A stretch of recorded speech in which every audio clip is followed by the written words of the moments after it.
Vigilance and anti corruption டைரக்டராக இருந்த திரு அருண் ஐபிஎஸ்ஸை மாற்றுதல் பண்ணியிருக்கேன்.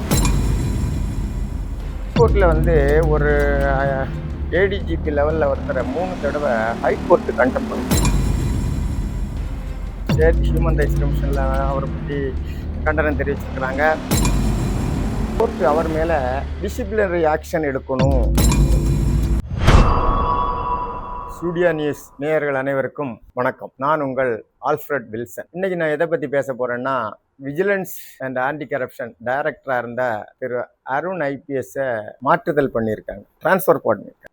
இது சம்பந்தமாக ஒரு செய்தியை உங்களுக்கு சொல்லலாம்னு நினைக்கிறேன். இது முழுமையாக பாருங்கள், உங்களுக்கு நிறைய தகவல்கள் இதிலேருந்து தெரிந்துக்க முடியும். பொதுவாக ஒரு அரசியல் கட்சி புதுசாக ஆட்சியை பிடிச்சா, புதுசாவோ இல்லை இப்போ இருந்ததுலேருந்து மாறி வந்தாச்சுனாலே அவங்க அவங்களுக்கு வசதியான அட்மினிஸ்ட்ரேஷனுக்கு அவங்களுக்கு வசதியான அதிகாரிகளை ஹை போஸ்டில் எல்லாம் போடுவாங்க. அதே மாதிரி டிஜிபி இன்டெலிஜென்ட்டு, இல்லை Chennai city commissioner and vigilance and anti corruption director, இந்த போஸ்டெல்லாம் மெயினான போஸ்ட்டு. அதனால் அவங்களுக்கு நம்பிக்கையான ஆளாக, உண்மையான ஆளாக போடுவாங்க. இது வழக்கம். அப்போது இதுக்கு முன்னால் எல்லாம் என்ன பண்ணுவாங்கன்னா, அதுக்கு முன்னால் அந்த போஸ்ட்டில் இருந்த நபர்களை பொதுவாக அவங்களுக்கு பவர் இல்லாத போஸ்ட் கொடுப்பாங்க. யாரையும் அவங்க ஒன்றும் பண்ண முடியாது. பொதுவாக அவங்களுக்கு அந்த பவரில் இருந்தவங்களுக்கு பவர் டம்மி போஸ்ட்டில் போடும்போது அவங்களுக்கு ஒரு ஈகோ வரும், அவ்வளோதான். அதே மாதிரி 2001 நல்ல நேர்மையான ஆஃபீஸர் அந்த அலெக்சாண்டர் அவர்கள், அவங்க ஏடிஜிபி இன்டெலிஜென்ட்டாக இருந்தாங்க டிஎம்கே பீரியடில். 2001 ஏடிஎம்கே ஆட்சி வந்த உடனே மண்டபம் அகதிகள் முகாம், அங்கே ஆக்சுவலி ஒரு ஹெட் கான்ஸ்டபிள் அந்த 4 போலீஸாக இருப்பாங்க. அந்த இடத்துக்கு இன்சார்ஜாக ஒரு ஸ்பெஷல் ஆஃபீஸராக ஒரு நியூ போஸ்ட்டை கிரியேட் பண்ணி அங்கே போட்டாங்க. அவர் ரொம்ப நேர்மையான ஆஃபீஸரு. ஆனால் அதுக்கப்புறம் அதே ஜெயலலிதா அம்மையார் அவருக்கு ஏடிஜி இன்டெலிஜென்ட் போஸ்ட் கொடுத்தாங்க. அவருக்கு டிஜிபி போஸ்ட் கூட அவங்க தான் கொடுத்தாங்க. இது ஆட்சிக்கு வந்த உடனே ஒரு சில மாற்றங்கள் பண்ணுவாங்க, அது மாதிரி பண்ணாங்க.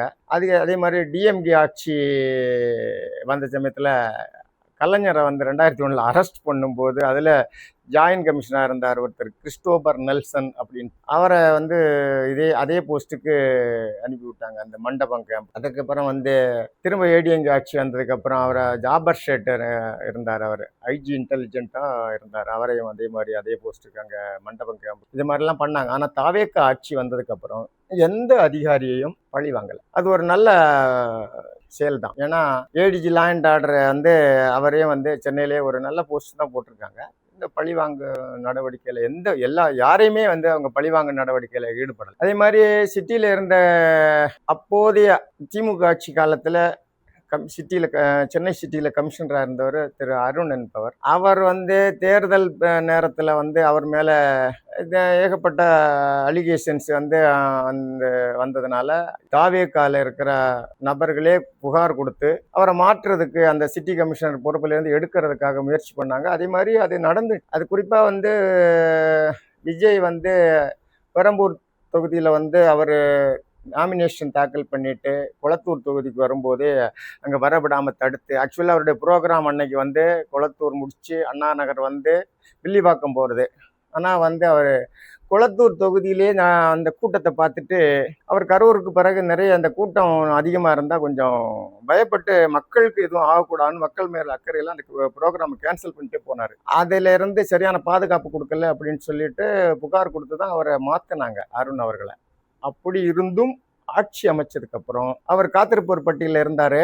அவருக்கு தமிழ்நாட்டில் விஜிலன்ஸ் அண்ட் ஆன்டி கரப்ஷனில் டைரக்டர் போஸ்ட் கொடுத்தாங்க. ஆனால் அவரை பற்றி எனக்கு ஒரு சில தகவல் நம்ம தெரிஞ்சுக்கணும். அவர் 2024 சென்னை சிட்டியில் கமிஷனராக இருந்து அவர் மேலே ஏகப்பட்ட அலிகேஷன்ஸ் வந்துச்சு. அலிகேஷன்ஸ்னால் கோர்ட்டே அவரை, எனக்கு தெரிஞ்சு இப்படி ஒரு ஏடிஜி லெவலில் இருக்கிற ஒரு ஐபிஎஸ் ஆஃபீஸரை கோர்ட்டு கண்டம் பண்ணி நான் இருந்த சர்வீஸ் காலத்துலேயே நான் பார்த்ததில்லை. ஏதாவது ஒரு தடவை நடந்த இன்சிடென்ட் எல்லாம் இருக்குது. அது எப்படின்னா உங்களுக்கு தெரியுமான்னு தெரியல. சிட்டியில் ராஜசேகர் நாயர்னு ஒருத்தர் இருந்தார். அவர் இருந்த கமிஷனராக இருந்தார். அவர் காலத்தில் ஒரு 17 வயசு பையனை அவர் தெரியாமல் வந்து குண்டாஸ் போட்டார். அப்போ வந்து கோர்ட்டுக்குல வந்து கான்ட்ரடிக்ஷன் வந்து அப்போ வந்து அவர் காலையிலேருந்து கோர்ட்லேயே உட்கார வச்சாங்க. உட்கார வைக்கிற மாதிரி இருக்காது.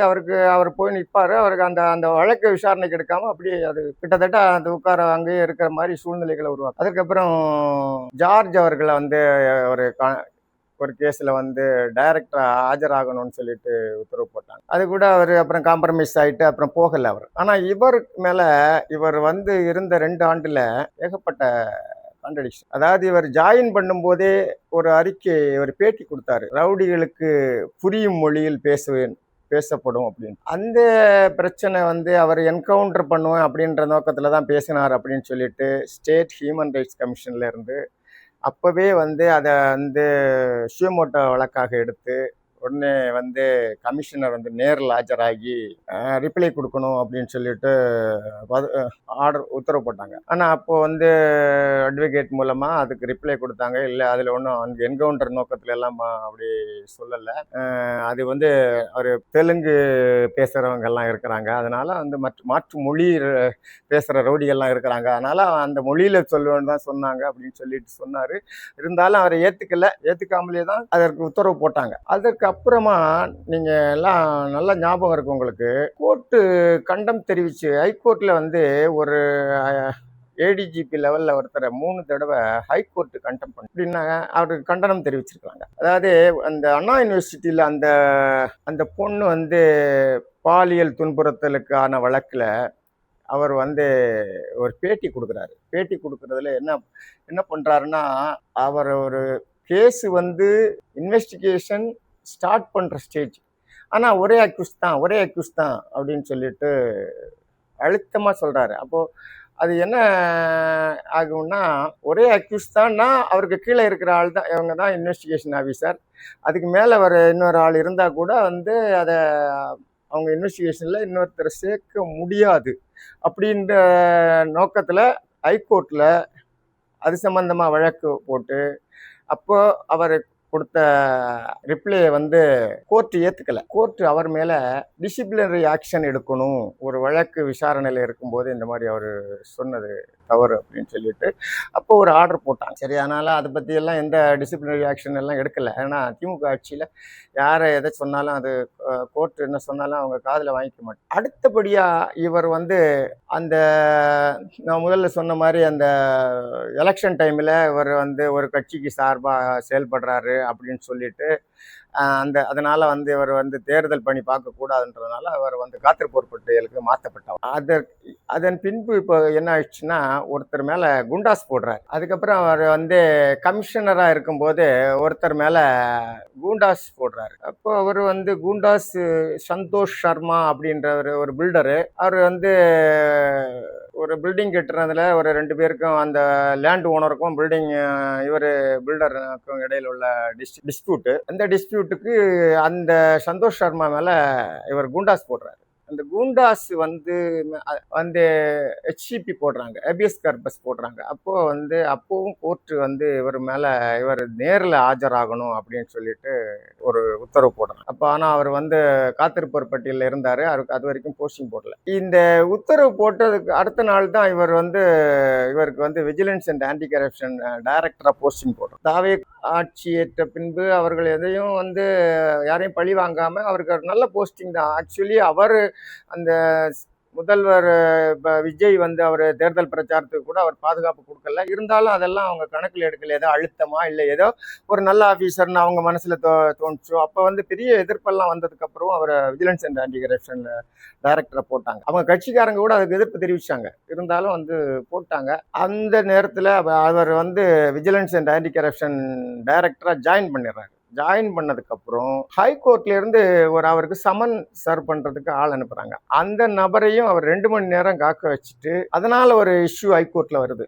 அதுக்காக வந்து எனக்கு தெரியாது அப்படின்னு சொல்லிட்டு ஒரு காவலரை எல்லாம் கொண்டு வந்து நிப்பாட்டி, அதுக்கப்புறம் அந்த வழக்கில் கூட நீங்கள் வந்து சரியானபடி குண்டாஸ் போடலை அப்படின்னு சொல்லிட்டு அவருக்கு வந்து கண்டனம் தெரிவிக்கிறாங்க ஹைகோர்ட்டில். இதெல்லாம் வந்து அப்போ அவர் என்ன ஹைகோர்ட்டில் என்ன சொல்கிறாரு, என் மேலே இது வரைக்கும் எந்த விதமான புகார்கள் எல்லாம் இல்லை, நான் நேர்மையான செயல்பட்டேன். அதே ஹைகோர்ட்டில் தான் அதுக்கு முன்னால் கண்டம் பண்ணியிருக்காங்க. அதே மாதிரி தான் ஸ்டேட் ஹியூமன் ரைட்ஸ் கமிஷனில் அவரை பற்றி கண்டனம் தெரிவிச்சிருக்கிறாங்க. இது எல்லாத்தையும் மறைச்சிட்டு தான் அப்போ அவர் சொல்கிறாரு. அந்த அந்த வழக்கில் வந்து அந்த சந்தோஷ் சர்மாவை வந்து விடுதலை பண்ணிடுறாங்க. அவரை அந்த இதுலேயும் வந்து ஹைகோர்ட் வந்து கண்டனம் தெரியும். அதற்கப்புறம் அவருடைய டிபார்ட்மெண்ட்ல ஒரு இன்ஸ்பெக்டரை வந்து சஸ்பெண்ட் பண்றாரு. அந்த சஸ்பென்ஷனை எடுத்துட்டு அந்த விமலான்னு நினைக்கிற அந்த இன்ஸ்பெக்டர் அவங்க அந்த சஸ்பென்ஷனை எடுத்துட்டு அங்கே ஹைகோர்ட் நாடுறாங்க சஸ்பென்ஷனை ஸ்டே வாங்குறது. அப்போ அவன் அப்போ ஹைகோர்ட்ல என்ன சொல்றாங்க, இவர் உள்நோக்கத்தோடு தான் இந்த சஸ்பென்ஷன் பண்ணியிருக்காரு அப்படின்னு சொல்லிட்டு அந்த ஆர்டருக்கு ஸ்டே கொடுக்குறாங்க. அதை எடுத்துட்டு திரும்ப அப்பீல் போறாங்க. இப்படியே வந்து இவர் வந்து ஹைகோர்ட்ல வந்து ஒரு நல்ல அபிப்பிராயமா அவர் மேல இல்லை. அதுக்கப்புறமா என்ன நடக்குது, அந்த ஹைகோர்ட்ல இருந்து முன்னாள் அமைச்சர் நேரு மேல ஒரு எஃப்ஐஆர் போடுறதுக்காக ஒரு டைரக்ஷன் இருக்கு. அது சம்பந்தமா இவர் என்ன பண்ணியிருக்காரு, அவருக்கு மேல எஃப்ஐஆர் போட்டாங்க. அது எல்லாம் எஃப்ஐஆர் போட்டதா தகவல் வெளியாயிடுச்சு. இந்த மீன் டைம்ல அவர் மேல அப்பவும் ஒரு அலிகேஷன் வந்துச்சு. ஏன்னா நேருவுக்கு அதுல என்ன இடி வந்து அனுப்பின கம்ப்ளைண்ட் சொன்னாங்க. அந்த கம்ப்ளைண்ட்ல என்ன இன்ஃபர்மேஷன்லாம் இருக்குது அப்படின்னு அவருக்கு தெரியாது. ஆனா அந்த தகவல்கள் எல்லாம் 1500 பேஜ் அந்த டாக்குமெண்ட் எல்லாம் எடுத்து அவர் நேருவுக்கு கொடுத்துட்டாரு. அதை வச்சுதான் நேரு வந்து கோர்ட்ல ஸ்டே வாங்கி அதை அவர் நடவடிக்கை எடுக்க விடாம தடுத்து வச்சிருக்காருன்னு சொல்லிட்டு ஒரு அலிகேஷன் வந்துச்சு. அது உண்மையா என்னன்னு தெரியல, அது பெண்டிங்ல இருக்கு. இந்த மீன் டைம்ல தான் ஏவா வேலு அவர்களுக்கு வீடு மற்றும் அவர்களுடைய அலுவலகங்கள் எல்லாம் vigilance and anti corruption raid நடக்கும். சரி, ரெய்டு நடந்ததுக்கப்புறம் அவருக்கு ஒரு நோட்டீஸ் கொடுக்குறாங்க, அவர் வந்து ஆஜராகணும் அப்படின்னு சொல்லி. அப்போ இதில் வந்து ஆக்சுவலி இது சம்பந்தமாக அவர் ஒளிஞ்சு ஓடிட்டாரு அப்படின்னு சொல்லிட்டு 12ஆம் தேதி சிஎம் கூட அவர் வந்து அங்கே பேசுகிறாரு. ஒருத்தர் வந்து சிங்கப்பூருக்கு தப்பிச்சு ஓடிட்டாரு அப்படின்னு சொல்லி. இந்த மீன் டைமில் ஒரு விஷயம் நடக்குது. ஏன்னா அவருக்கு ஒரு நோட்டீஸு கொடுக்குறாங்க, அவர் ஆஜராகணும் அப்படின்னு சொல்லி, விசாரணைக்கு ஆஜராகணும்னு. அப்போ அவர் வந்து நான் அவர் டைம் கேட்டு, நான் இந்த மாதிரி நான் வந்து ட்ரீட்மெண்ட்டுக்கு வந்திருக்கிறேன் சிங்கப்பூருக்கு, அதனால் வந்து எனக்கு விசாரணைக்கு டைம் கொடுக்கணும்னு ஒரு டேட்டை சொல்லி கேட்குறாங்க. இந்த சந்தர்ப்பத்தில் அவருக்கு வந்து லுக் அவுட் நோட்டீஸ் கொடுக்குறாங்க. லுக் அவுட் நோட்டீஸ்னால் இவர் இமிக்ரேஷனில் கொடுப்பாங்க. அவர் எந்த வழியாக வந்து இந்தியாவுக்குள்ளே வந்து அவர் அது ஹார்பர்லையோ இல்லை பார்டர்லையோ இல்லை ஏர்போர்ட்லையோ எந்த ஏர்போர்ட்டில் வந்தாலும் அந்த போலீஸ் துறையில் வழக்கு பதிவு பண்ணவங்க அந்த இமிக்ரேஷன் லெட்டர் கொடுப்பாங்க. அவங்க வந்து அவங்கள பிடிச்சி வச்சுக்கிட்டு நம்ம அந்த தகவலை தெரிவிப்பாங்க. அவங்க எந்த வழியிலையும் இந்தியாவுக்குள்ளால திரும்ப வந்து என்டர் ஆகும்போது தகவல் தெரிவிப்பாங்க. அப்போ இந்த மாதிரி ஒரு லுக் அவுட் நோட்டீஸ் கொடுத்த உடனே அவர் அதை எடுத்துட்டு ஸ்டே வாங்கிறதுக்கு போகிறாரு. அது மாதிரி அவர் மேல் நடவடிக்கை எதுவும் சீரியஸான நடவடிக்கை எதுவும் எடுக்கக்கூடாதுன்னு அவருக்கு ஒரு ஸ்டே கொடுக்குறாங்க லுக் அவுட் நோட்டீஸ். இப்போ அவர் வந்து ஏர்போர்ட்டில் 12ஆம் தேதி, இந்த மாதம் 12ஆம் தேதி வந்து ஏர்போர்ட்டில் இறங்கிட்டு ஒரு பேட்டி கொடுக்குறாரு. என் வீட்டில் 25ஆம் தேதி ஜூன் மாதம் 25ஆம் தேதி ரெய்டு நடந்துச்சு. நான் ரெய்டு நடந்ததுக்கு அப்புறம் நான் ஏற்கனவே வந்து விஷயம்லாம் வாங்கி வச்சுருந்தேன். ஆனாலும் நான் ரெய்டு நடந்ததுக்கப்புறம் என்னுடைய அட்வொகேட் மூலம் விஜிலன்ஸ் அண்ட் ஆன்டி கரப்ஷனுக்கு முறைப்படி தகவல் தெரிவிச்சுட்டு தான் நான் வந்து ட்ரீட்மெண்ட்டுக்காக சிங்கப்பூர் போனேன். நான் ஒன்றும் எங்கேயும் பயந்தெல்லாம் ஓடலை அப்படின்னு ஏர்போர்ட்டில் அவர் பேட்டி கொடுத்தார். அன்றைய தினமே வந்து கரூரில் சிஎம் பேசும்போது ஒருத்தர் பயப்பட்டு ஓடிட்டாரு அப்படின்னு சொல்லிட்டு இவரை குறிப்பிட்டு சிஎம் பேசினாங்க. இப்போ இது ரெண்டையும் இதில் என்னென்ன பிரச்சனை பாருங்க. ஒரு வழக்கு ஒருத்தர் மேலே போட்டிருக்கு, விஜிலன்ஸுக்கு தெரிஞ்சுட்டு தான் அவர் தெரியப்படுத்திட்டு தான் அவர் சிங்கப்பூருக்கு போயிருக்காரு. அதையெல்லாம் மறைச்சிட்டு இவங்க வந்து அவர் டேட்டு கேட்குறாரு, நான் வந்து ஆஜராகிறேன் அப்படின்னு சொல்லிட்டு.